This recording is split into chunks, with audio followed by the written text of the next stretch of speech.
Coming up on this week's episode of TechSNAP, real-world pirates hack a shipping company, the open-source libraries from the Mars Rover found in malware, and Microsoft has a solution for that post-hack hangover, plus a bunch of great questions, our answers, a rockin' roundup, and much, much more on this week's episode of TechSNAP.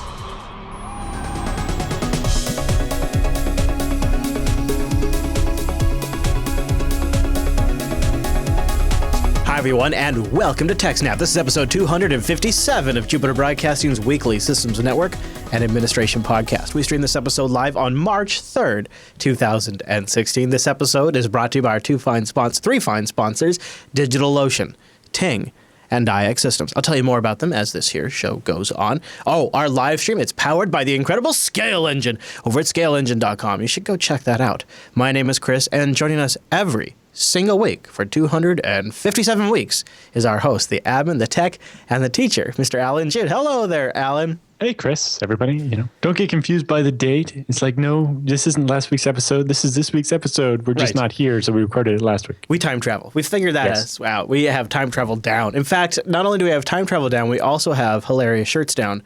I completely agree with your shirt. For those listening, Alan, could you, I'll read it for the audience at home. I cry because others are stupid. And what's it say way down there? And it makes me sad. It's got a big frowny on there. Now, that's not something that's going to be, what you'd say, a real crowd pleaser when you go out and around in town. People might look at that and be afraid to talk to you, Alan. Just putting that out there. So I hope you're having fun at Asia BSDCon as we record this episode. Yeah, I'm sure you are. And so Thursday at this time in Tokyo, it's like, let's see, it would be 2. So it's 5 o'clock in the morning, right? It's 2 p.m. JB time right now, which means it's 11 p.m. in Paris. That's the wrong way around. Okay, so it's.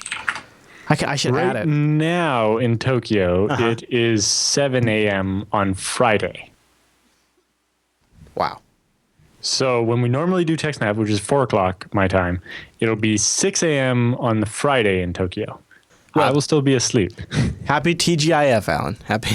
Yes. But by the time this episode's over, I'll be getting out of bed and heading down to the Tokyo University of Science to get to do FreeBSD Developer Summit and then get educated about dtrace. Oh, very nice. I'm a little jelly. So just as a bit of peace of mind, aren't you glad with our first story that you're not going by the sea and that you're going by air? Because apparently sea pirates have taken to hacking into companies to find out what their inventory is before they board the ship. Is this legit? Well, this seems like a good way to do it. If you know that, hey, there's this shipping company and they run ships back and forth here, but if we just attack a random ship, we might get a container load of stuffed animals. And what we would really like is a container load of iPhones. True. Right? So yes, as described in Verizon's most recent Data Breach Digest, which is basically this report they compile of all the stuff they've investigated. It's case studies from the company's risk team that helped investigate and solve problems in the past year. A reputable global shipping conglomerate started having particular problems with sea pirates. I love how they had to specify the sea pirates, because when you say pirates, you don't actually normally think of actual pirates. No, you think software. They actually mean actual pirates. The shipping company was telling Verizon that pirates were boarding their vessels at highly regular intervals, equipped with a barcode reader and weapons, of course, searching specific crates, emptying all of the high-value cargo, and making off with the loot within minutes of launching their attack. And leaving the cheap stuff behind. Yeah.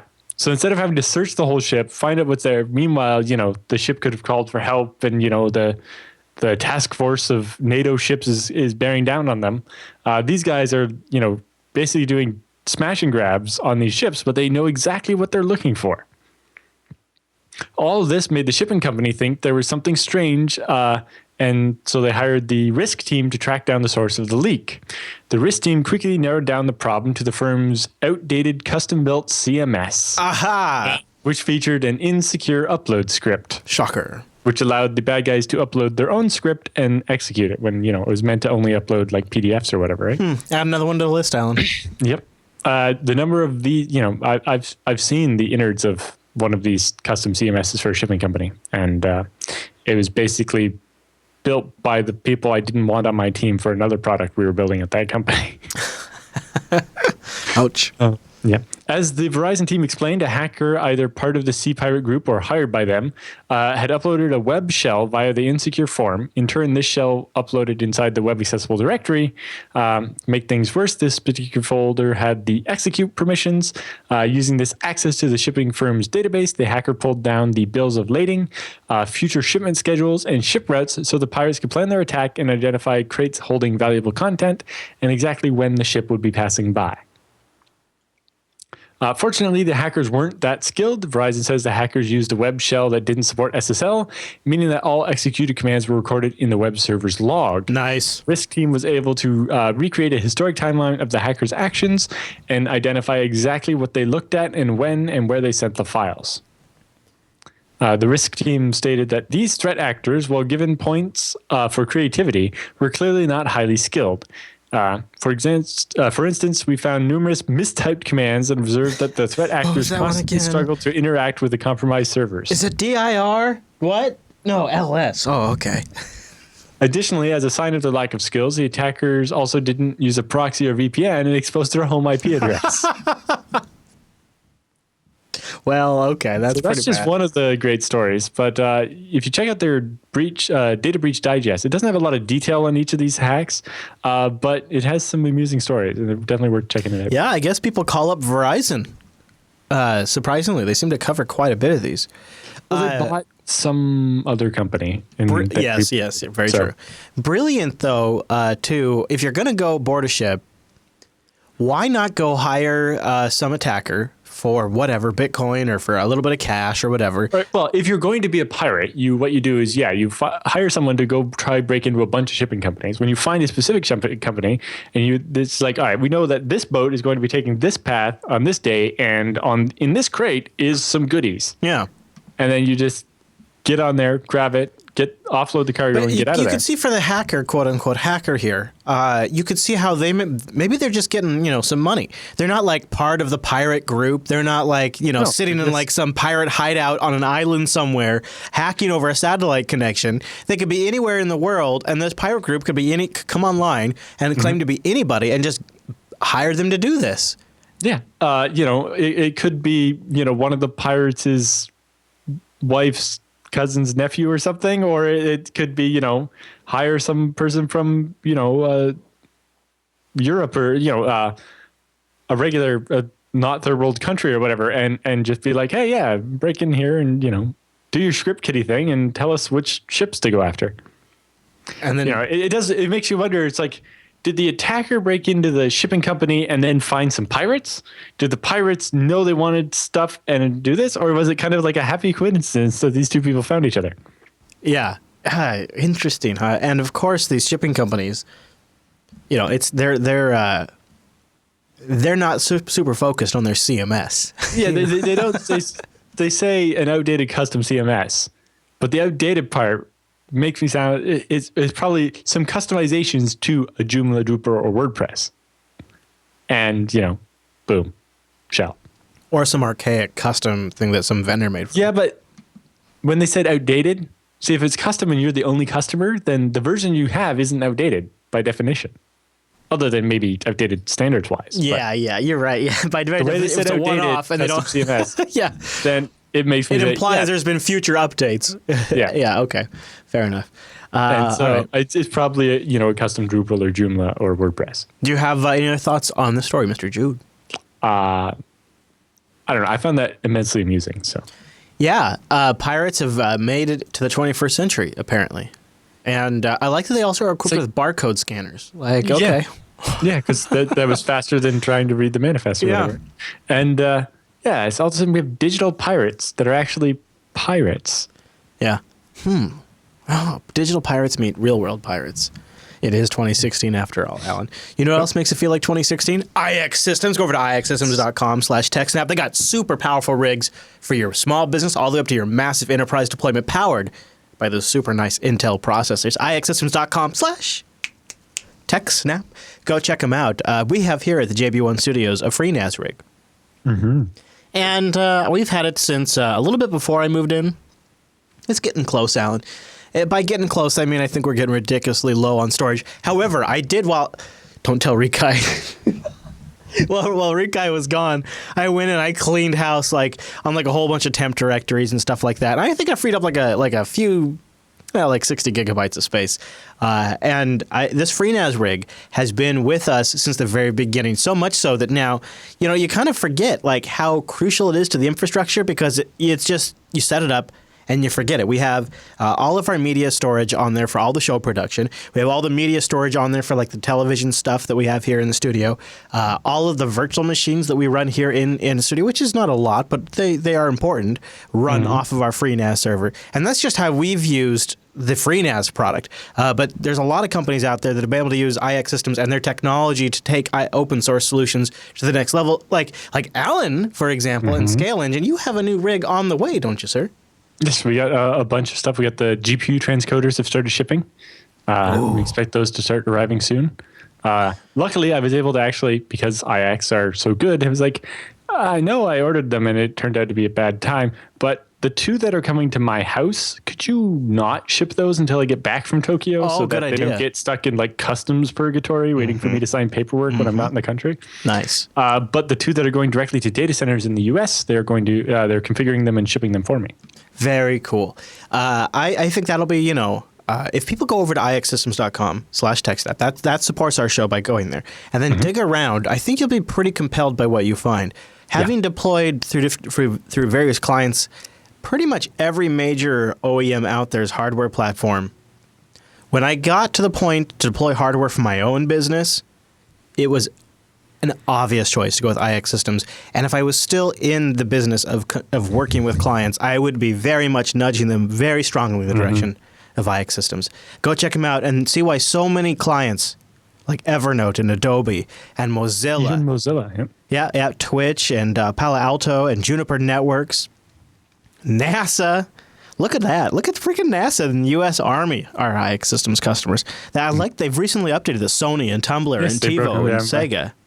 I like the way, and they've broken them down. If you, whether you're a school or a movie studio, you need your files to not go away. Yeah. So. State government, high tech, education, media entertainment. This is a really nice page. Go check them out. Learn more. ixsystems.com/TechSNAP. And a big thank you to IX Systems for sponsoring the TechSNAP program.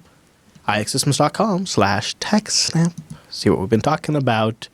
Okay, so this one's pretty interesting. I guess India's ambassador to Afghanistan, if you follow me, has ended up being a target of like some pretty specific malware that has some interesting connections. Heritage. Yeah, some good heritage. Yes. Yeah. Tell me about this. Yep.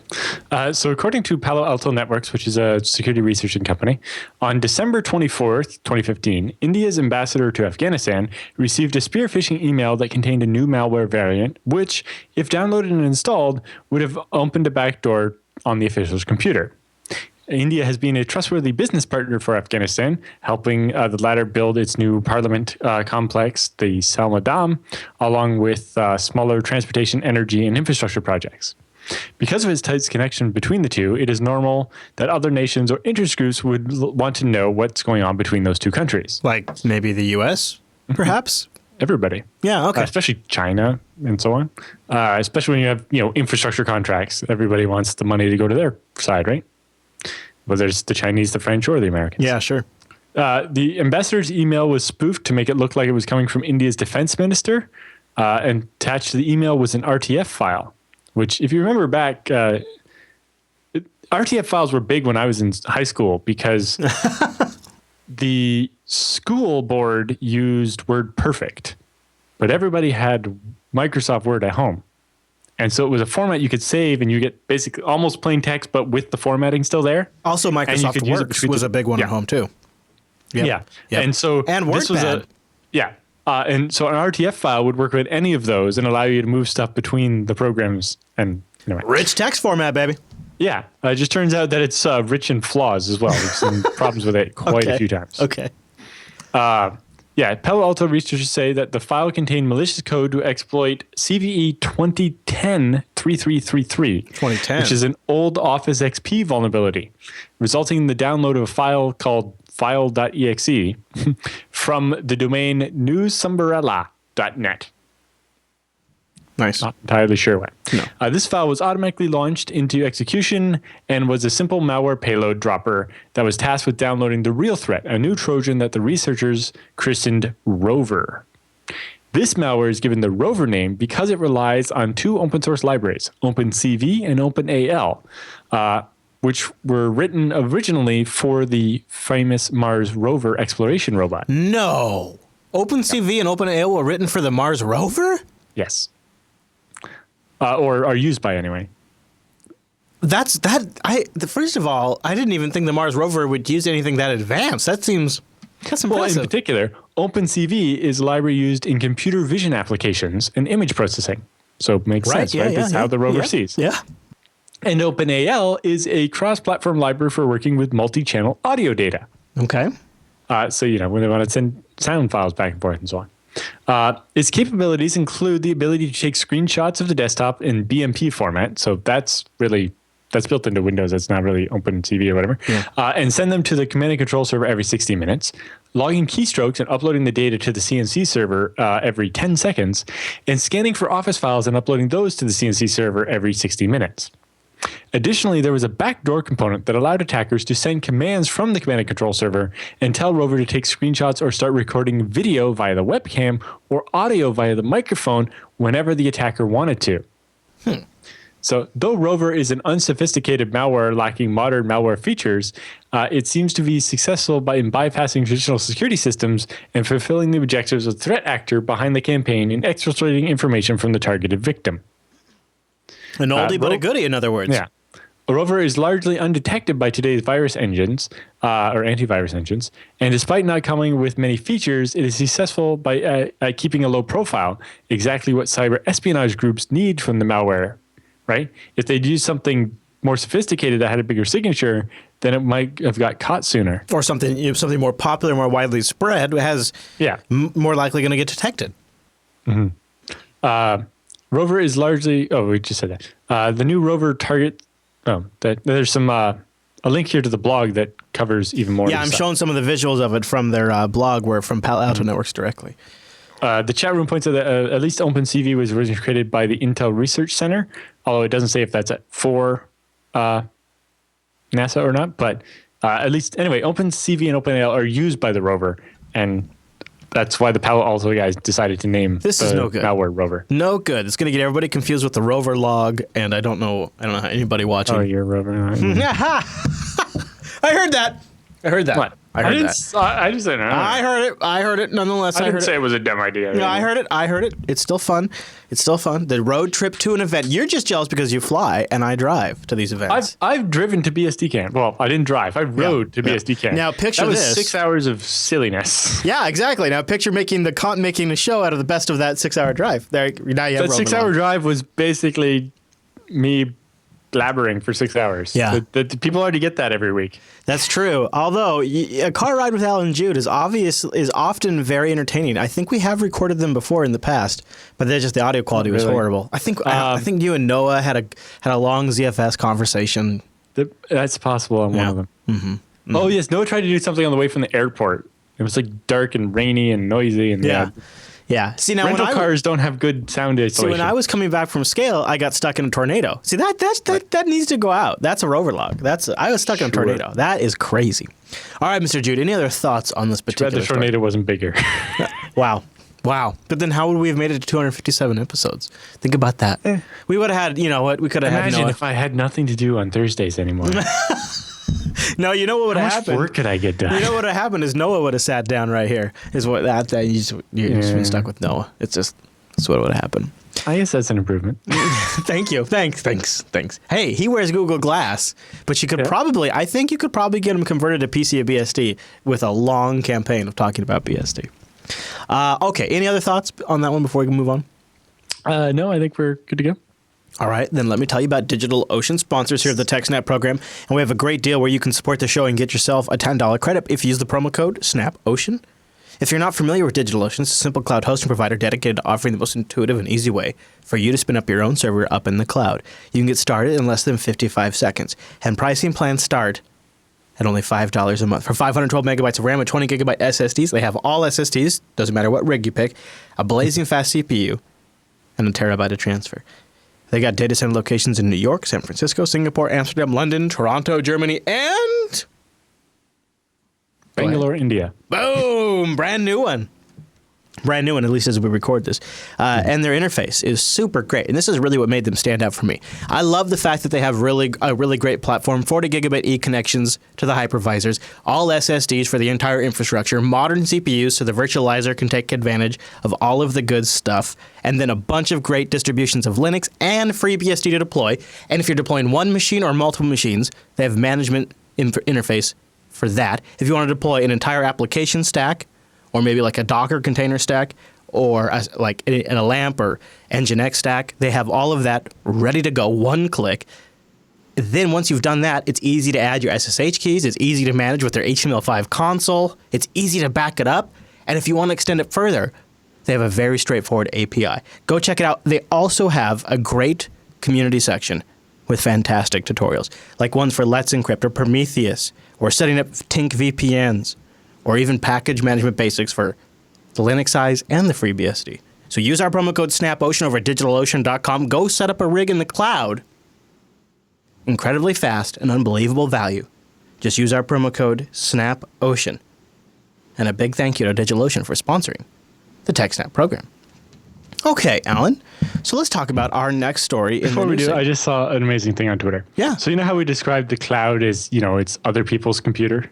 Yes, there's no such thing as a cloud. There's other people's servers. Right. Yeah. This one is the Internet of Things. It's like, my other computer is your refrigerator. Oh, that's a good one. The Internet of Things. Okay, so what if you took yourself an antivirus and like a intrusion detection system, and you said, here's a new approach. Marketing, punch it up. Make it all cloud-based with client endpoints. You know what you got? You got yourself a new Microsoft product, don't you? Yes. So Microsoft has announced its new post-breach enterprise security service. Post-breach? Yes. So this is for dealing with the fact after you get hacked, because it's pretty inevitable at this point. It's called the Windows Defender Advanced Threat Protection. Dun, dun, dun. I love how they reversed letters of APT to make ATP, just to make it hard to say, which responds to those advanced attacks on companies' networks. The company found that it currently takes an enterprise more than 200 days to detect that there's been a security breach. And then it takes them 80 days to actually contain it and clean it up. So when there is such a breach, the attacker can steal company data, find private information, and damage the brand and customers' trust in the company. Okay. All true. For example, a social engineering attack might encourage a victim to run a program that was attached to an email and execute a suspicious-looking PowerShell command. That's new. PowerShell? Why can PowerShell ever be run from email? That should just not be allowed ever. Shoot it in the head now. It sounds like it's a bad idea. The advanced persistent threat software that is typically used in such attacks may scan ports, connect to network shares to look for data to steal, or connect remote systems to seek new instructions and exfiltrate data. Windows Defender Advanced Threat Protection can monitor this behavior and how it deviates from normal expected system behavior. The baseline is an aggregate behavior collected anonymously from more than 1 million Windows systems. Sorry, 1 billion. Whoa. So all that anonymous data you've been sending back to Microsoft, they've aggregated it from 1 billion different Windows computers, and now they think they know what a normal computer should do. And so they can detect when it has a virus. Okay, so in theory, I kind of think that's a neat idea. Yes, but how did they get 1 billion Windows computers that didn't already have viruses? So how do they know that? In other words, how do they know the behavior is normal? Their baseline doesn't already include viruses. Okay, fair point. And that would be even if they did know, it'd only be ones they could detect. So. Yeah. Is it? If the system on your network starts doing something that the average Windows machine doesn't, a Windows Defender Advanced Threat Protection will alert you. So that's a good chance for way too many alerts, but we'll see. The whole thing is cloud-based, where there's no need for an on-premise server. A client on each endpoint is needed, so you have to install this program on every one of your machines, and we're constantly calling the cloud. Your servers, your desktops. Need a big fat internet pipe just to. And more importantly, the security aspect of if you weren't creeped out by the fact that Windows already collected data from 1 billion computers, they now want to collect all the data, everything that happens on your corporate machines. They want to send it to the cloud and see if it's okay. So you need to install the software on every single endpoint, which would presume that the extended version of Windows, which is the extended version of Windows Defender. Yeah, it's this new version that's going to be available for Windows 10, I think. Yeah. Windows Defender Advanced Threat Protection is under development, although it is currently available to some early adopting customers. This service will help enterprises to detect, investigate, and respond to advanced attacks on their networks. Microsoft said that it's building on an existing security defenses that Windows 10 offers today, and the new service will provide post-breach layer of detection on the Windows 10 security stack. So it will look for fishy things happening on your computer after it gets hacked. With the client technology built into Windows 10 along with its cloud service, it will help detect threats and make it past the other defenses and provide enterprises with information on to investigate the breach after it happens. To avoid Windows 7 becoming the new Windows XP, the company is being rather more aggressive in applying pressure to users to upgrade to Windows 10 sooner rather than later. But I like Windows 7. Don't take it away. Windows Defender Advanced Threat Protection is going to be part of the same push to Windows 10 and won't be available on any older operating systems. Oh. Yeah. Windows Defender Advanced Threat Protection uses cloud power to figure out when you've been pwned. Nice headline from Ars for that one. Yeah. Cloud power to figure out when you've been pwned. Plus, you get a dashboard, and every CTO loves a dashboard, Alan. So, if you're watching the video version, the dashboard's coming up. So this is Microsoft's version of the Norse pew pew map. Yeah, only for your own LAN. Okay, so it's like, yes, we try to apply machine learning and detect when the computer's doing something abnormal, but I don't know. I'm just expecting a false positive level that will make it impossible to find anything useful in these reports. So this only makes sense in context with a absolutely comprehensive network defense strategy. Like this is not and cannot be your only defense mechanism. Because if it is, what it is selling to you is mediocrity. It is selling the concept that you're going to screw up, you're not going to secure your network properly, you're going to get compromised, so use the power of the cloud to figure out exactly what happened. Right. So yeah, this isn't trying to provide you any extra protection against getting breached. It's just hoping that you can find out a week after instead of 200 days after. Legitimately could be part of a comprehensive protection strategy, but on its own, it's almost laughable. It's kind of like that sugary cereal that they sell to kids. It says part of a complete breakfast, only if on top of this bowl of cereal with lots of milk, you also eat an apple, a banana, some eggs, a glass of orange juice, a glass of milk, and have some toast. Right. That's pretty much exactly what it is. Like if you actually look at the commercial, you'll see they have all these, because if you don't get all of it, that's actually not a complete breakfast. What do you think, though, about the cloud powered aspect of it? Perhaps usable? Useful, maybe? If you have 1,000 machines in your enterprise, that's going to send a lot of data to the cloud. At least if they had some on-premise server that was like a proxy or something, it would allow you to A, aggregate the data before it goes to Microsoft, but B, just, try to avoid making as many calls to Microsoft. The big thing is, how do you have an air-gapped part of your network with this? You wouldn't be able to use it because it would have to talk to Microsoft. Yes, unless they come up with some sort of like WSUS type style on-premises coordination server. Yeah, but I think mostly the reason it's cloud-based is because it depends on having this giant database, which when I say giant, it could be huge, right? They have the behavioral analysis of 1 billion Windows machines, in order to detect when your machine's doing something abnormal. WTATP is going to be part of the same push for Windows 10. So get off Windows 7 enterprises and get on Windows 10 for WDAPT. How many enterprises have made it to Windows 7 yet? Yeah, I know, right? Jeez, it is. Do you still, like when you go to doctors' offices and whatnot, are you still seeing XP in places? Because I am. I still am. I don't Banks, I'm seeing XP still. Oh, Alan, it makes me lose sleep at night. Yep. All right. Any other thoughts on the story? It'll be interesting to see if it actually works. I would like to see any customer who's actually used it and actually detected something. Let us know.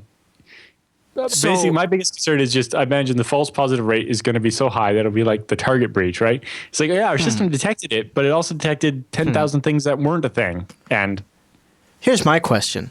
So are you submitting information to the network, to the cloud solution?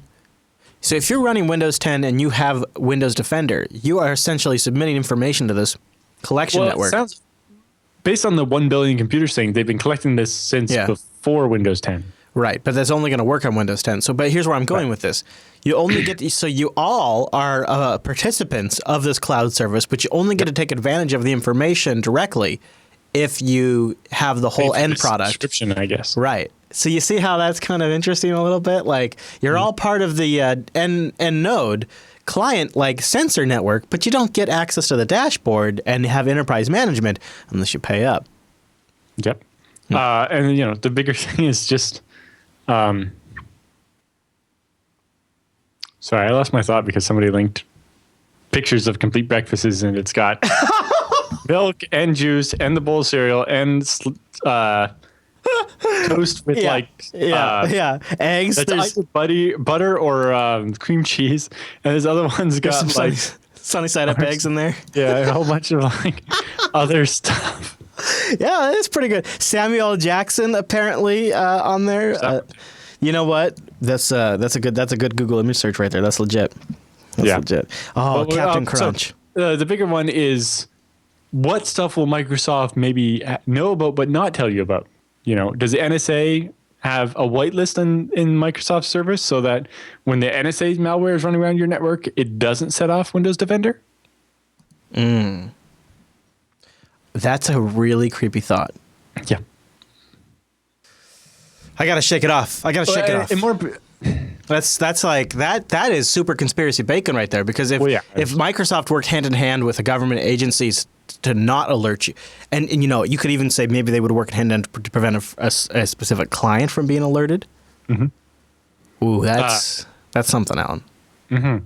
Well, the bigger one is just is this going to detect small attacks that don't have a signature? Ideally, it's supposed to, because it's supposed to, whenever your computer does something, notice unusual behavior. Yeah. But I don't know that, unless your corporate machines are locked down with like application whitelisting and that only these things ever happen on your machines, if it's going to be that useful. So what classifies as unusual behavior? Does a new application that's spreading via social networking that's, maybe something that's just launched today, it's something new and it's spreading like wildfire and a bunch of people are installing it, that could almost come up as malware, right? When Google launched version 1.0 of Chrome to the public and maybe 100,000 people downloaded it, would that look like to a system like malware all of a sudden? How does that work exactly? Mm-hmm. It's going to be really interesting. And if anybody out there has any hands-on experience with anything like this, please email us. Go to jupiterbroadcasting.com/contact and give us your hands-on experience. That would really help us out and help us inform our discussion about it. I'm going to also help inform you about your purchasing decisions with Ting. This is a great way to save money on your mobile service and still kick butt. They have a CDMA and GSM network you can choose from, no contract, and you only pay for what you use. Ting is on a mission to make mobile make sense. They break it down. Messages, minutes, megabytes, that's all you pay. And it's a flat $6 for the line. Average Ting bill for each line, $23. They have great customer service, standing by to help you. CDMA and GSM services, they have a great dashboard. The official Ting dashboard is incredible, and it's backed up by an app that works on Android or iOS to manage your Ting account. You can shut lines down if you don't want to use them for a little bit. You can turn off individual services or voicemail or call forwarding right from the app. Super easy to do. I loves it. Go to techsnap.ting.com to get a discount and support the show. And while you're there, try out their savings calculator. Plug in your current usage, your minutes, your text messages, and your megabytes, and your bill total before taxes. And then calculate savings. For me, I save $2,000 about every 2 years. $2,000. TechSNAP.ting.com. Go get a discount off a device. Go get credit towards your service. And while you're there, visit their blog. This one's for me. Live 24/7 news without paying for cable TV. I'm a cord cutter. In fact, where I live, cable isn't even an option. So this is pretty cool. They got a great write-up on ways you can get real-time live news, which, during the 2016 election is kind of nice. And they also have audio coverage, which is really cool. Different apps and stuff you can do to get the news. If you're going to be out and about, you might as well avoid wasting bandwidth on video when you just want to listen while you're driving or something. Yeah, for my phone, that's going to be great. So check that out at the Ting blog. But first, to read that, and you don't even have to be a Ting customer to take advantage of that stuff. Go to techsnap.ting.com to support the show, and then you can go read that, learn more about Ting, maybe try out their savings calculator, and see what they could do for you. techsnap.ting.com. And a big thank you to Ting for sponsoring a TechSNAP program. techsnap.ting.com. Hey, Alan, right now, as we are recording this, BSD 132 is probably, I mean, as this is being released, 132 is probably already out. I bet you already know what it's about, too, don't you? It's funny you should say that, because it's about me. Oh, yeah? Is it? Yes. After much requests from the audience, we interviewed me. Really? Okay. Or rather, Chris interviewed me. That's great. I couldn't be in two places at once. Wow, that's a great idea. Hold on a second. How come I've never thought of that? That seems like an obvious choice. All right. It seems like an obvious choice for a week where you had to pre-record and you forgot and you didn't have an interview lined up. Well, anyway. actually, yes, it is brilliant for backup. But now all of a sudden I'm thinking I should do this on Linux Action Show. I think I should steal that idea. That's a great idea. You steal all my ideas. Oh, I love you, Alan. So go check that out. How many interviews did you have before I started an interview show? Now, hold on. Many, really. But see, you're not counting the pre-video shows. Which had lots and lots and lots of interviews, including interviews with Mark Shuttleworth and others for many years. I know. But you know what? Hey, if it's a good idea, honestly, I would love to interview Noah. And I would love to have Noah interview me because he's a pretty good interviewer. Who knows what could come out? Who knows? So listen, in between all of the shenanigans, from time to time there are stories that slip between the cracks. Either they don't quite fit the context of the TechSNAP program or something like that. So go check out Tech Talk Today over at jupiterbroadcasting.com, another technology show right now live on Tuesdays with an open bumble room. So think of it as like a tech show with a bit of a call-in aspect, although it's not like your typical call-in radio because not just anybody calls in. We kind of have an established group of mumblers that have to pass like a mic check and stuff like that. But it is an open mumble room and you're welcome to join in Tech Talk Today. Usually, almost always these days, also co-hosted with Angela.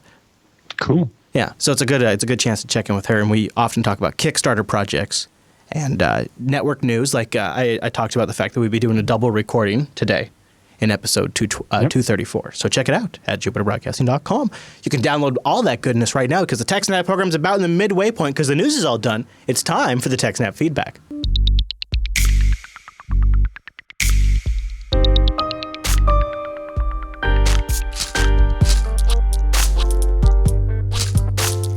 Thanks for sending your emails to TechSNAP at jupiterbroadcasting.com or popping that contact link at the top of the Jupiter Broadcasting website or maybe starting a thread in our subreddit at techsnap.reddit.com. John writes in with our first email this week. He wants to talk about the main differences between a router and a switch. Now, stick with him here for a second. He says, I've always wanted to pick your brain. In the last episode, Chris asked so nicely that maybe you would need more emails since you guys were shooting a double episode. I've been Googling a lot with no clear answer. What's the main difference between a router and a switch? I don't mean about DHCP and any other special software running on top of the router or a managed switch. For instance, if I have several switches in my network, it doesn't matter how they are interconnected. One into the other, say daisy chain, or multiple switches into one switch, or two computers will not notice any difference if I'm correct. To them, it will all look like just one big flat switch, because ARP works only inside one broadcast domain, if I'm correct.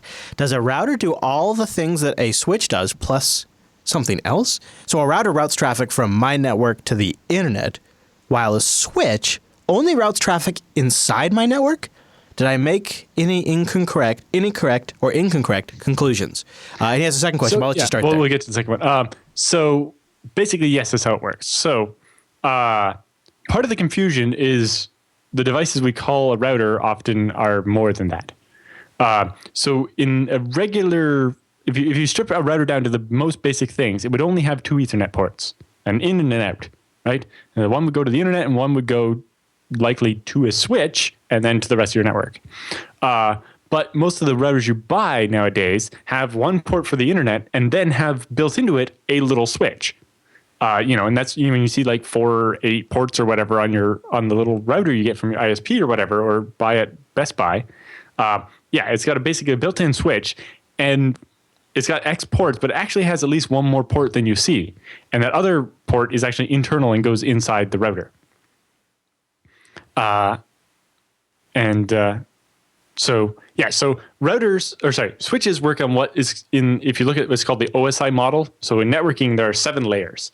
The first layer is physical, and this is an Ethernet cable, right? And it's when you actually send electrical pulses or light pulses across a cable or a fiber, right? And so that's the physical layer. Layer 2 is basically where you have switching. And so this is just each machine has a MAC address, and so it's the data link layer. So this is where you have no IP addresses. Each network card has a MAC address, and that's where ARP happens. And you just say, hey, you send a broadcast, you yell, everybody in the room, hey, who's this MAC address or who has this IP address? And then they give you their MAC address. And then you can send them a message. The problem is that this doesn't scale. Basically, you can imagine a bunch of people all in the same room yelling, trying to find which one of you is named Dave and which one of you is named Paul or whatever, right? If you get a lot of that happening at once, you then can't hear the answer. Or, people yell, I am, and you're like, which one are you? And so actually, before switches, what we had were called hubs. And so a hub could either be passive or active. But basically, when a packet came in on one port, it would send it out every other port. Right. And it didn't do anything else. It was just dumb. Like you could actually have passive ones where it was literally just wired up and it didn't have to be plugged in. Great for sniffing traffic. Great. Yeah. So with a hub, every traffic comes in on one port, goes out on every other port. Switches are slightly smarter. When they see the traffic come in, they look at the MAC address. And they're like, okay, I know I've seen that MAC address before, and it's on port number 7, so it sends a packet only out port number 7. Or if it's a MAC address it's never seen before, or if it's what's called a broadcast message, like the ARP one is like, who has this IP address? Then it sends it out every port, except for the one it came in on. And that's all that switches do. And so, yes, as far as a computer is concerned, no matter how your switches are configured, it's all one network segment, unless you use VLANs, and that's you're basically creating virtual switches. But every computer can talk to every computer, and it's fine. And what gets really complicated is some switches actually have limited routing capabilities, but then they're what are called layer 3 switches. But anyway, routers, as you can see here, are listed as the network layer. So this is where IP addresses come in. So with IP addresses, we have subnet masks. And this basically defines groups of IP addresses. So on your computer, when you ping another computer that's on your LAN, it sees that it's inside the same range of IP addresses as defined. The range is defined by the subnet mask. If you're trying to get to a machine that's inside the same network as you will actually just do ARP, get their MAC address, and send the message directly to them. Right. And you don't touch a router. The switch delivers it. If you're trying to send a message, say, to a different IP address, say one on the internet that's not on your local LAN, right, then your computer notices, hey, this is not inside my network. I don't know exactly. I can't just yell and find this person because they're in a different country. So you have a routing table where you have a bunch of other routes, and then there's the default route, and that usually points to a router. So it says, if you can't find the person you're looking for in the room, send it to the router, and the router will know where to find them. So then you actually do ARP and find the MAC address of the router, and you send the router your packet. And the router sees it and says, oh, it checks its routing table, sees if it has a direct route to it. If not, it will send it off to your ISP, and its router will keep doing this eventually until somebody knows how to get to where you want to go. And so the switches don't look at IP addresses, and they can only talk to people that are in the same network segment as you, the same broadcast domain. Whereas routers are who you talk to when you need to leave your current broadcast domain and subnet.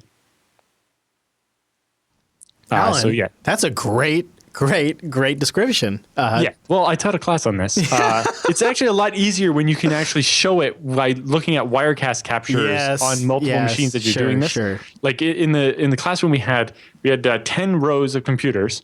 Well, actually 2 rows of 5, but they were separate. So you could see 10 different rows. And each one, you had like 5 computers in each row, and then each one was connected to a server at the back, which we used as a router, and you could packet capture on all the different interfaces and actually see what happens. And actually, part of the exam was this network diagram, and you had to, as a packet went between the computers, you had to write what the MAC address would be and what the from and to IP addresses would be all the way as it traversed the network, and see that at every hop, the source and destination MAC addresses change because you can only talk to other machines you're physically connected to the same switch as, or same series of switches as. Whereas the router, it's, when I ping Google from my computer here, I don't actually know what the MAC address of Google's machine that's going to answer that ping is. All I ever see is the MAC address of my router. Right. And my router only sees my MAC address and the MAC address of my ISP's router, and then on and on and on. But IP addresses are global. And so on. That is an excellent description and a great email. But it can get very confusing because most routers have a built-in switch, and some switches can have a built-in router. Yes. Or some routing capability. It does. You can see how it does make it confusing to people that are kind of new to all this. Yes, because I was lucky to be just old enough to have had a switch, or had a hub and then got a switch and saw the difference. So the big thing, I guess I didn't explain it. So the disadvantage with a hub over a switch, where the switch actually only sends the packet at one interface, is if you say have 8 ports and you have it connected to a bunch of computers, if you have 2 computers that are talking to each other, like I'm going to send a message to Chris, and it's a big message, so it's like going to use a whole gigabit for 10 seconds. If separately, Rikai is going to send a message to the website, on a hub, they both try to send it at the same time. The electrons smash together and get all garbled, and it's called a collision, and the packet gets dropped, and both sides have to resend. Right. And their network cards have a built-in thing where they pick a random amount of time to wait so that they don't both send at the same time again. With a switch, when we both talk, the switch only sends it out to the right port, so we actually don't run into each other. Although if Rikai and I both try to send a message to Chris at the same time, it can still collide. I remember what I recall about the hubs was that I could do easy packet capture for analysis of what the hell is going on for my network. And later on, managed switches added mirrored ports and made all that very possible. Most switches now have the managed ones anyway have either what they call it a tap or a monitor port or something to that effect, where you can actually say all the traffic that goes out or in or out of this port, also make a copy over here that I can plug my laptop in and Wireshark it. You ready for Jacob's question? Didn't John have a second question? Oh, yeah, you're right. He did. Thanks. Oh, boy, I almost completely forgot because that was such a comprehensive answer. Yes. He says, the second related question, do we need a firewall in our home routers? I can initialize a connection from my private network with a private IP address like 192.168.1.10, but somebody cannot initialize a connection from the internet to my computer, correct? Is this a feature of IP protocol or a feature of a router or a feature of my firewall? The last part is totally different in a data center environment, of course, than when you get a public IP. Yes. Thank you so much. Take care. John. So it's equivalent to a stateful firewall, but it's kind of an accidental feature. So when you use NAT, or network address translation, to have multiple computers behind your router all go out to the internet with your one public IP address, when a packet comes back into that IP address that isn't a reply to one of your computers, your router doesn't know where to send it and therefore blocks it. And that accidentally makes it a firewall. Now, many routers have a feature called like DMZ mode or something, where they will send all the packets that come to a computer that it doesn't know which computer behind the router to use, that you can set one default computer and it gets everything, and then it's not really a firewall anymore. Right. So yeah, basically the way it works is when you make a connection out, say on my computer I go to Google, the router notes, oh, you went to Google, which is this IP address. So when Google sends a reply back on the same port number, it's like, oh, that you're answering Alan's question, so I'll send the packet to Alan's computer. And another computer can also go out to Google, but it'll use a different port number. So when it comes back in, it looks in this table and it's like, oh, this came for this port number, so that means it goes to this other computer. It's actually very simple when you think about it. Yeah. And so it happens to work like a stateful firewall. But if you use the DMZ mode, then the one computer is no longer being protected by a firewall. But yeah, in your typical NAT router, it basically only works that way by accident due to the fact that when you get a packet that's not a reply, it doesn't know which of the 5 computers behind your router is actually it should go to. And so it's just like, I don't know what to do with it. I'll just throw it on the floor. Right. But it's basically equivalent to a stateful firewall, because if you don't, every time you go out, you add an entry to the state table, something coming in doesn't match that, then it gets dropped. Rejected. Yep. All right. So Jacob writes in about penetration testing. He says, Dear Tech Ninjas, I was listening to a podcast that described hiring someone to do penetration testing. If I were inclined to hire someone to do this, what should I look for to make sure I don't get ripped off? Are there different things to look for when hiring someone for work versus hiring someone for a personal test? They're likely going to get in. Those guys are clever, and I'd rather not have my data gone in the process. Thanks, Jacob. So things to look for when hiring a penetration tester. I have several things that cross my mind, but you have better answers than me for this one. You know, one of the things I noticed when I was doing this for hire was a lot of my competition was going in to sell the repairs or the remediation process. So the penetration testing was a means to an end. It was, let me find enough things to scare you, to get you to hire me to fix them. Fix it or to sell you this product. Right. So that's where I would start. And of course, any smart pen testing, like large operation, is going to offer remediation. I mean, that only makes sense. But I would look to make sure that's not their primary motivation, is to scare you. Also, look at what kind of data you're going to get in the end. You ask for example reports of what they find from previous clients if they can, because they should have some sort of presentation for you. So what kind of data are you going to get? That's the other thing I would ask for. And then client references. And really, you get those 3 things, and I think you're probably pretty good. That would be because, it's really, because of how it is, it's really hard to tell the difference between some guy that has, downloaded Kali Linux or whatever and a couple of scanning tools. Exactly. And an expert, because the expert is likely going to also use those same tools. And it's anybody can use a chainsaw, but some people are better at it than other people. And my competition would come in, and when they would come in and they would offer the penetration test for free, that is a huge red flag, because what they do is any penetration testing software is going to find a ton of stuff, because there are degrees of risk, and so you can make anything look bad. A lot of the software is just like, I was able to see a path name because I did this. Yeah. Well, that doesn't actually mean anything. But. Right. So that would be what I would watch out for, Jacob, is keep an eye out for that. All right, David writes in with our first ZFS question of the week. He says, hi, guys. I'm sending you an obligatory ZFS question for your double show. I have a RAID Z2 with 4 identical disks. I have room for 2 more. So I thought 2 more identical drives. So I bought 2 more identical drives as the other 4. If I understand correctly, the first 4 drives are a VDEV, and these 2 new drives will be another VDEV. Is that correct? So could I put these 2 VDEVs into a bigger pool, but always get 2 pools? How can I expand my 4-drive Z pool, but just get 1 Z pool? Thanks for the explanation, Mr. Jude. Regards, David. So when you have multiple VDEVs, that's still 1 pool. It's just you're having 2 separate virtual devices. In ZFS, each virtual device is responsible for its own redundancy. And so if you have 2 VDEVs with RAID Z2, then you'll have 2 drives that are 1 group of 4 drives where 2 of them are for parity, and then separately another group of 4 drives where 2 of them are for parity. Whereas if they're all 1, then you could have like 6 drives with only 2 parity, but it doesn't work like that.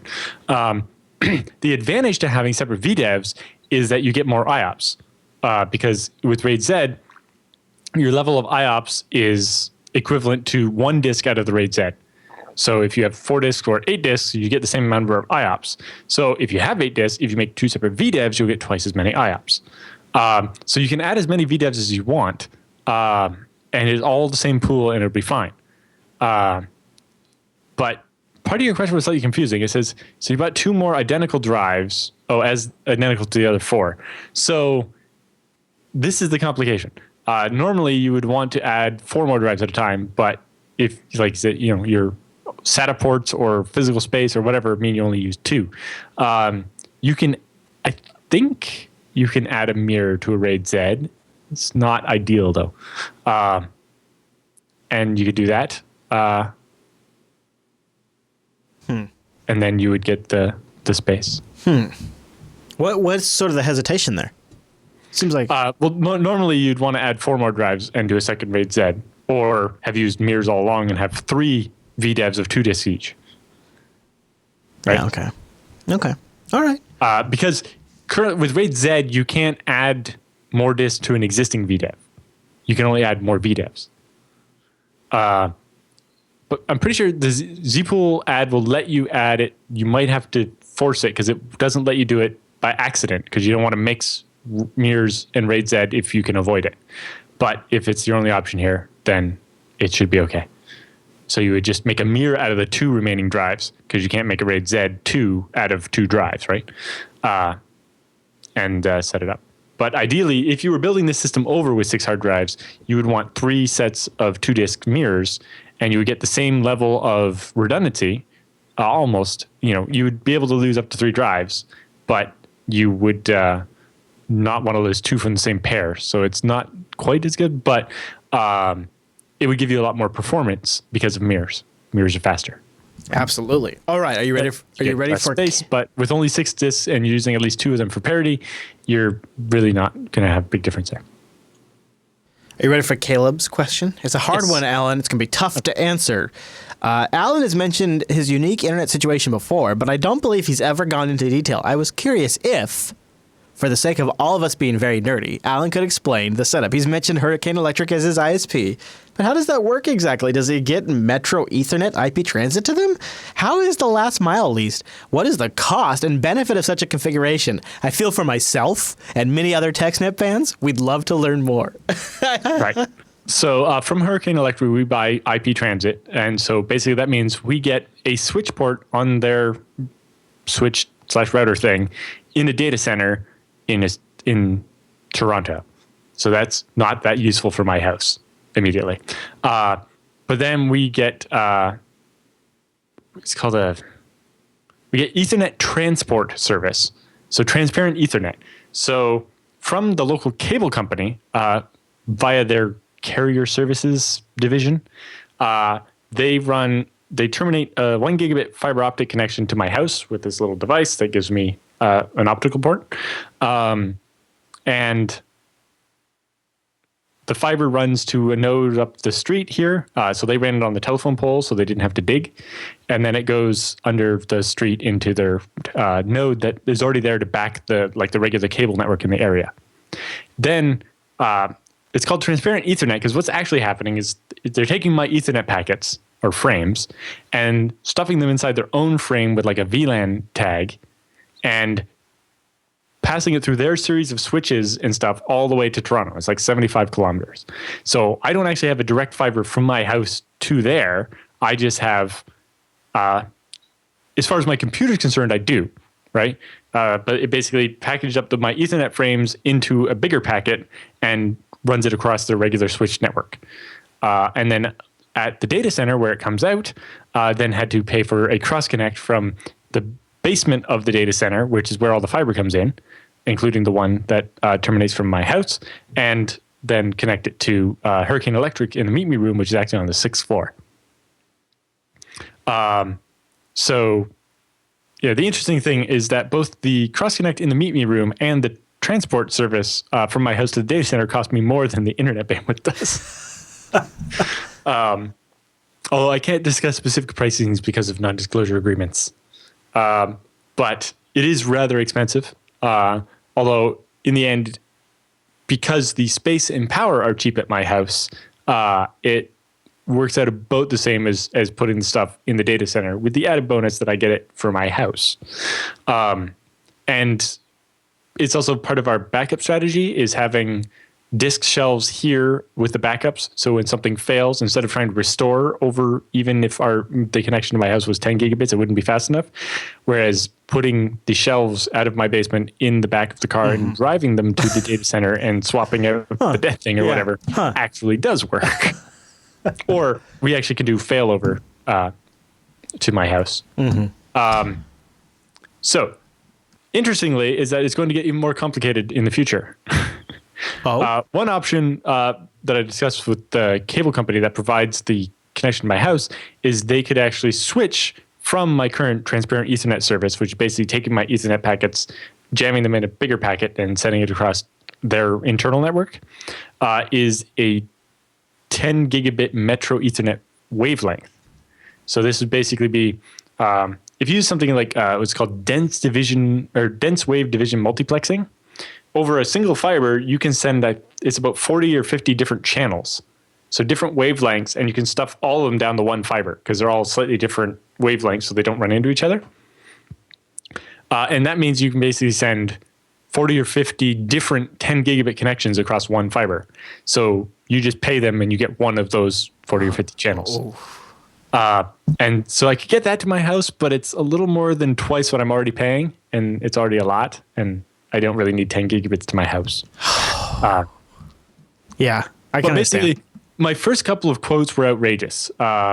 The quote I got from like a different cable company that isn't really in my area, but bought the data center that we were in unrelated to this, was $10,000 a month, which just doesn't make any sense. But the problem is basically they were going to have the phone company run a leased line from my house to the edge of their network and then haul it to Toronto on their network. And, when we have like 4 different companies involved in the connection, they're all trying to make a profit. And so the price was just ridiculous. Mm-hmm. Luckily, the cable company that actually provides cable service to my house, the node happens to be just around the corner from my house, across the street from the old high school. And so it was relatively easy for them to do the installation.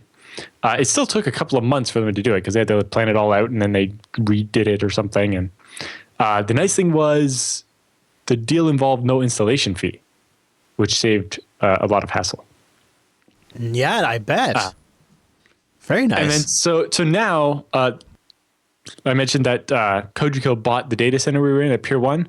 We're looking at leaving there, which is basically a data center where you have to buy the bandwidth you have there from the company that owns the data center, to a carrier neutral data center where we can buy our own bandwidth. Mm. Right?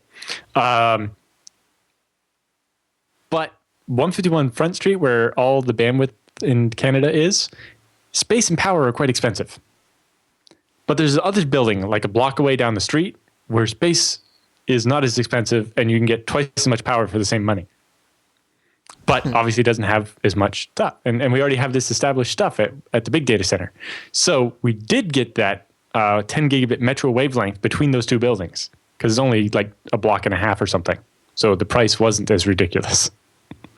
And so we'll have a switch in the Meet Me room where we'll get bandwidth from a couple of different ISPs or transit providers, even above ISPs.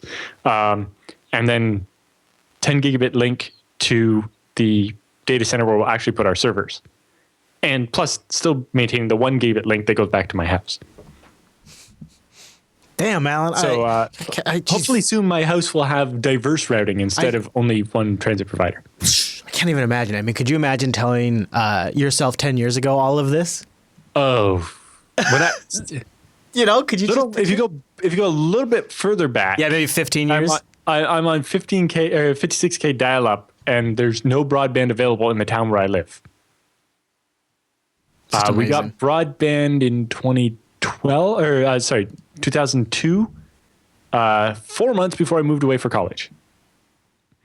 And even when I moved for college, I had 1.5 megabit by 384 kilobit DSL, and I think 3 or 5 megabit down and 512K up cable, but that had to be shared with 5 roommates. So that wasn't very fast. Yeah. Yeah, I can imagine. Mm-hmm. That was rough. All right, so if you want to send us an email, we have a few more, but only a couple of more in the bank. Mm-hmm. So we'd love to get yours. Go to jupiterbroadcasting.com/contact and choose TechSNAP from the drop-down. Or email us directly, techsnap@jupiterbroadcasting.com, or start a thread in the subreddit, techsnap.reddit.com. But with the feedback all done, that means it's time for the TechSNAP Roundup.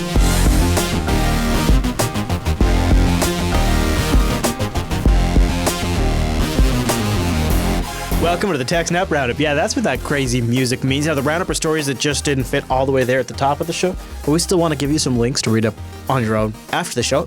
And some of these links came from our powerful subreddit at techsnap.reddit.com. SSD.com. And like this one right here, top of the roundup right here. SSD reliability in the real world, at least according to Google. Using data from millions of drive days in Google data centers, a new paper offers production lifecycle data on SSD reliability. Yeah, so they use 10 different drive models, 3 different flash types, MLC, which is multi-level cell, eMLC, which I forget what the difference is, and SLC, which is single-level cell. The SLC ones are supposed to have much higher write endurance because you only write to the cell once instead of multiple, and they're more expensive. And I remember my first SLC drive was only like 32 gigs or something. Right. And yes. they use both enterprise and consumer drives. So key conclusions, they say ignore the uncorrectable bit error rate, or UBER, specifications. They're completely meaningless. When the drives say, oh, it'll only flip 1 bit in every 10 to the power of 17 or whatever. It's like those numbers mean nothing. Good news, the raw bit error rate increases slower than expected from drive wear out and is not correlated to the uncorrectable bit error rate or other failures. So this is the raw bit error rate. I think it's when the drive sees a problem but corrects itself and you don't have to do anything. It's just a number that constantly goes up. They say the high-end SLC drives are no more reliable than the cheaper for the same size MLC drives. Wow. Are you surprised by that, Alan? It depends on the workload, I guess, but a little bit. I agree. But as the big point they make is SSD age, not usage, affects the reliability. And so I would expect both versions to have that problem. Maybe it turns out that both SLC and MLC drives will run into the drive is too old to function very well before the advantage of SLC over MLC. That's exactly what I was taking from this. So I was wondering, They say bad news, SSDs fail at a lower rate than regular disks, but the uncorrectable bit error rate is higher. And the article explains what that means. And they also say bad blocks in new SSDs are common, and drives with a large number of bad blocks are more likely to lose hundreds of more blocks. So if a drive comes with a bigger number of bad blocks than another drive, the drive that had more bad blocks from the beginning is likely to lose more faster. And that also more likely to die of other problems or have chip failure. They say 30 to 80%, which is a giant range. I don't know if it's a bad summary or the math is just weird. That is a huge range. But 30 to 80% of SSDs developed at least one bad block, and 2 to 7% developed at least one bad chip in their first 4 years of being in deployment. So this suggests that a file system like ZFS, where you have checksums of the data so you can tell when the drive is giving you bad data, and redundancy so that you can get the data back, is very important, especially with SSDs, because they tend to have more problems than a spinning disk, which is the downside of its more advantage and so on. But they have lots of detail here as a paper from the File Systems and Storage Technology Conference. I want to see more companies doing this. That's great. And it's kind of along the same lines. Not everybody buys millions of SSDs. No, not everybody does. No, that's true. But a lot of companies, a lot of big companies do. Kind of along the same lines, though, Alan, our next story in the roundup, Google has maybe in the twinkle of their eye a new hard disk format in the works for their data centers. So this is form factor. So form factor. Yeah. So we've been using the 3.5-inch drive layout with the drives like 1 inch thick and 3.5 inches wide or whatever, which is based on the size of a floppy disk drive, and that was the size of the bays in the case for a long time now. And it's not necessarily the best possible layout. And so they said rather than making bigger disks like the old 5-inch disks or something, I think they actually want to go down to the 2.5-inch disk, but make them thicker. Okay. So you can fit more platters. Okay. Because the advantage of having smaller disks but more of them means that the heads don't have to travel as far. Right, yeah. So you can get better seek time. Yes. They all talk about reducing the width of the platter naturally increases IOPS, they say. Yeah, so you get more IOPS, and then by just adding more platters, you can get back the space you lost. So I don't know. I like the 3.5-inch form factor, so maybe 3.5 inches but thicker would be okay, but maybe, going down and getting more IOPS is the only way to get more IOPS out of spinning disks. So with the data density we have now, it's like, well, if you can make me a hard drive where I can fit more of them in the same chassis, which you can with the smaller drives, although if they're thicker, maybe not. But it'd be interesting to see what we come up with where we could get more IOPS out of our spinning drives by going with like the 2.5-inch version, but making them thicker so we can get as much space as we currently get out of a 3.5-inch. I'm ready. I'll take that. That sounds brilliant to me. I'm down for that. Okay, our next roundup seems like a great idea, but it could lead us down to the path of regulation that we don't want. So it's a double-edged sword, but you kind of got to agree. We need some sort of watchdog for the Internet of Things security, because otherwise it's going to be a frickin' disaster, right? Well, in particular, this one is Comcast has their Xfinity home security system, which touts as an advantage that it's all wireless. So like it puts a sensor on your door and one on the window and so on, and they communicate wirelessly so that you don't have to tear up your walls to install wires or whatever. Right. What could the go downside wrong, is that using a simple tape recorder and a battery, if you jam the signal, the system fails into a success mode. So when the brain can't get a message from the window saying that the window is closed, it assumes the window is closed, not assumes that the window is open. Or basically, if you jam the signal, it will think all the doors and windows are closed, even if they're not, and it won't alert the user that it's not getting a signal. Right. And the system Comcast is using is similar to a system a lot of other systems are using that's been being deployed since the 90s.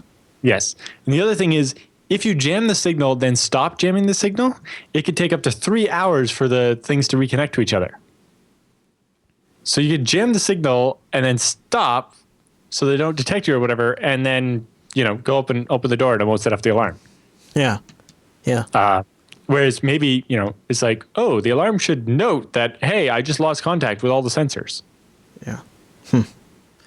That's and there is some serious security ramifications there, because business too is also Asus get slapped over their router problems recently, so maybe there's hope. Formerly irreverent developer, very well-known, outspoken, Matthew Garrett. Everybody loves a good Matthew Garrett post. This is a great one. Wrote, I bought some awful light bulbs so you don't have to. This is a good post for Matthew Garrett.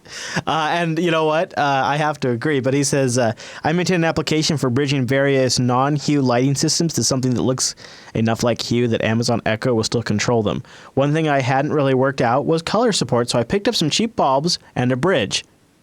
And it kind of goes from there. The rest is all terrible, he says. Things seemed promising enough at first, although the bulbs were alarmingly heavy.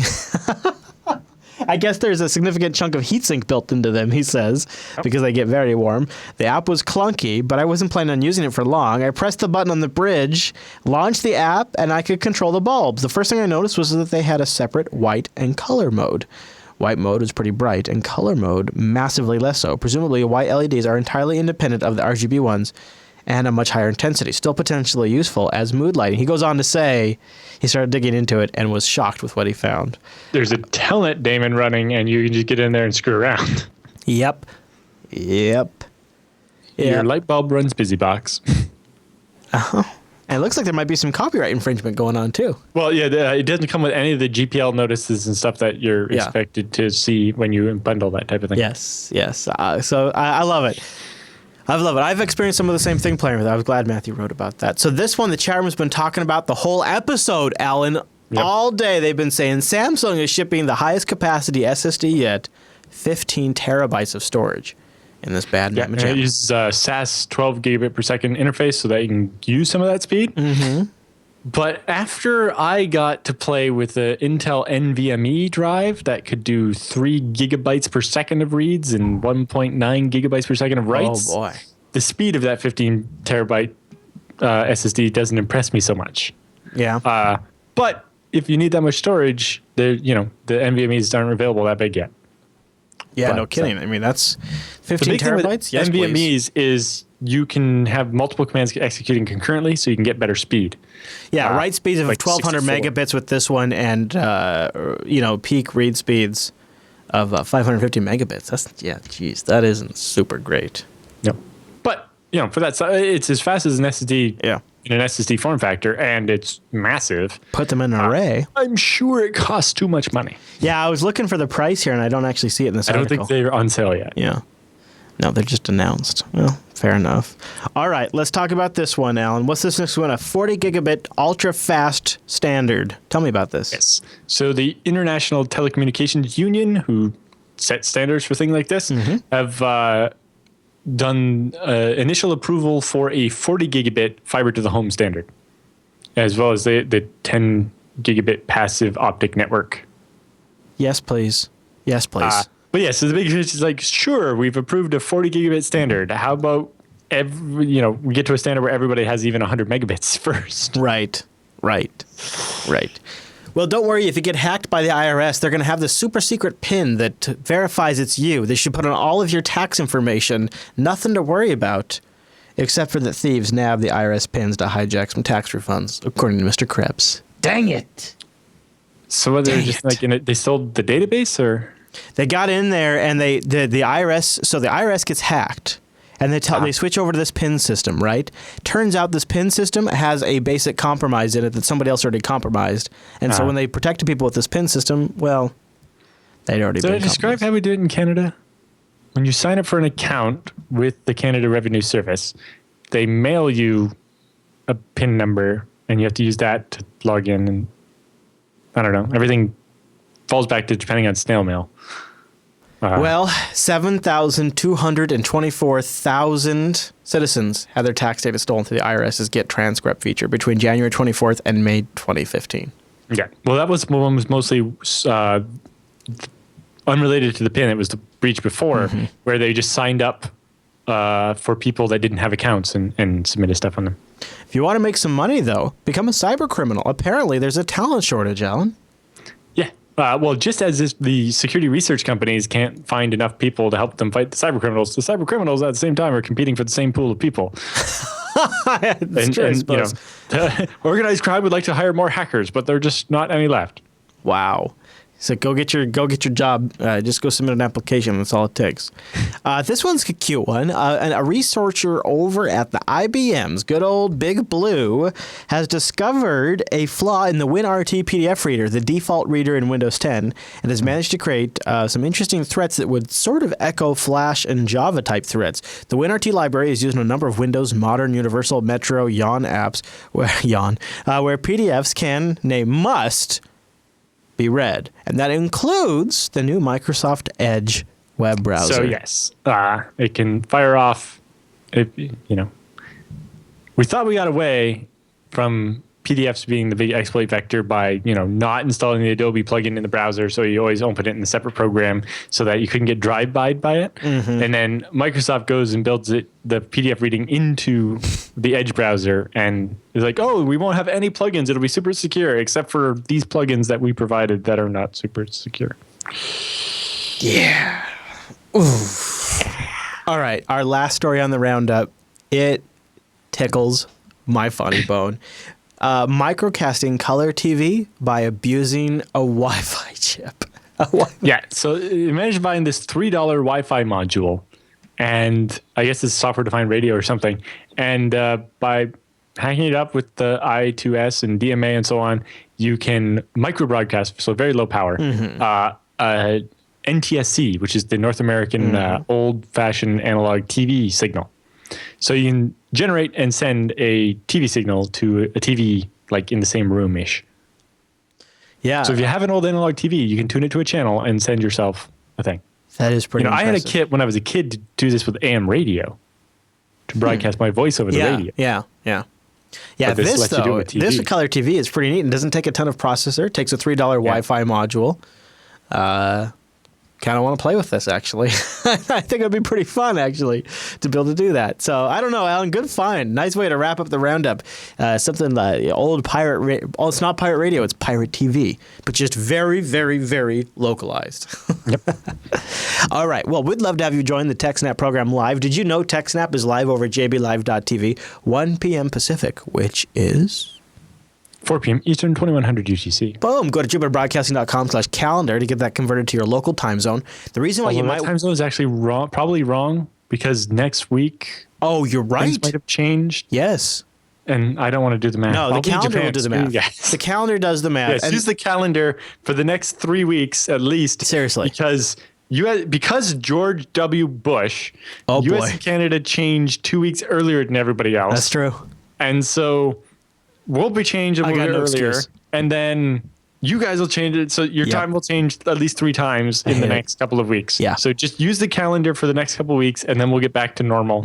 And everybody be happy. But, and if you we could know. just never do DST again, I know. that would be great. Maybe this will be the last year. Maybe it's the last time we have to do it. And we'd love to have you join us live because we got the chat room. We hang out in between segments. We take feedback live from the chat room. We can answer questions. It's a good experience. Also, we love your emails, jupiterbroadcasting.com/contact. Choose TechSNAP from the dropdown. Don't forget about them RSS feeds. You get the show automatically. Also, it's on YouTube. Did you know that? You probably did. You probably did. All right, everybody. Thanks so much for tuning this week's episode of TechSNAP. And we'll see you right back here next week.